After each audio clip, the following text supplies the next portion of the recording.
Imagine working every day in a culture that looks, sounds, and feels like this. Trust, truth, and psychological safety are the norm. Leaders lead with integrity.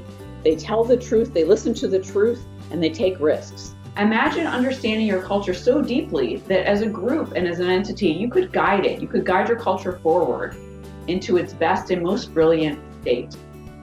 Now imagine that's your culture. What would that be like? Brilliant cultures are systems that proactively adapt to change in ways that decrease stress, inspire learning, and promote organizational health.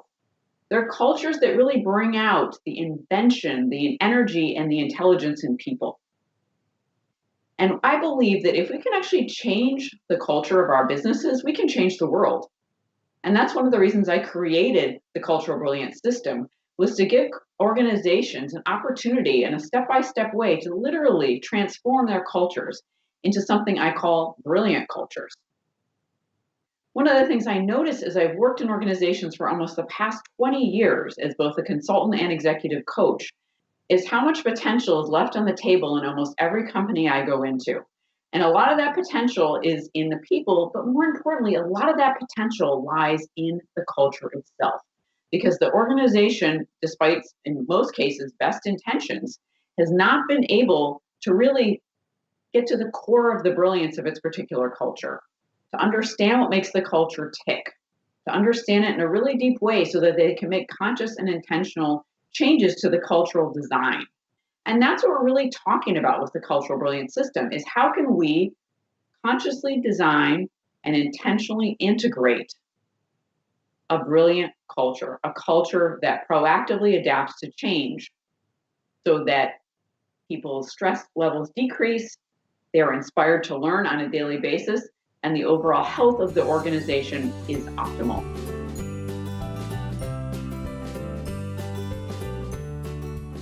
We create brilliant cultures by using a system that I've created called the Cultural Brilliance System.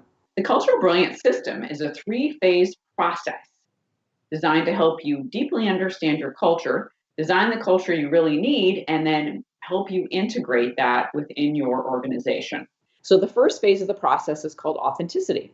And this is really doing a deep dive into understanding how your culture actually operates. And sometimes what happens with culture is that we think we know all about our own cultures, right? And that's understandable. But what we find out in the authenticity phase is that there are often beliefs and some underlying assumptions operating in the culture and driving a lot of behavior in the culture that no one in the culture really actually knows about. So the authenticity process is really getting to the root and the bottom of how your culture operates, and that's the good, bad, and the ugly, whatever is true for your culture. And then from there say, wow, these are some great parts of our culture that really make us brilliant. We want to keep these. And there are some aspects of our culture that we realize are actually holding us back. So in the authenticity phase, we really look at the elephant, so to speak, square in the eyes and say, what's the truth about how this culture operates? The second phase of the process is what I call adaptogen design. And adaptogen design is where we really look at designing the path forward. How do you move from the culture you have right now to the culture you need and want to have? So design is simply another word for path. What is the path forward to the culture you want and need? Now, why do I call it adaptogen design and not just design? So adaptogens are natural herbal substances that are used in the US and other countries around the world. And when we ingest them, they actually help regulate our bodily systems. So they decrease stress. They help return our systems to health. Maca is an example of it. Ginseng is another example of an adaptogen herb. And there are many, many, many others. But the word adaptogen is a really interesting one because the word adapto is Greek and it means to adapt, as you would expect. And the suffix gen means to produce. So these are adapting and producing cultures. And that's really what we want in the 21st century, isn't it? We want cultures that will adapt and produce in ways that decrease stress and regulate our organizational systems.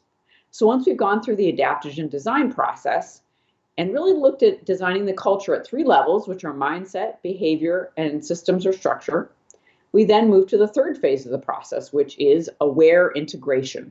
And during aware integration, we take our design, our cultural design, and decide how we're functionally going to implement it within the organization.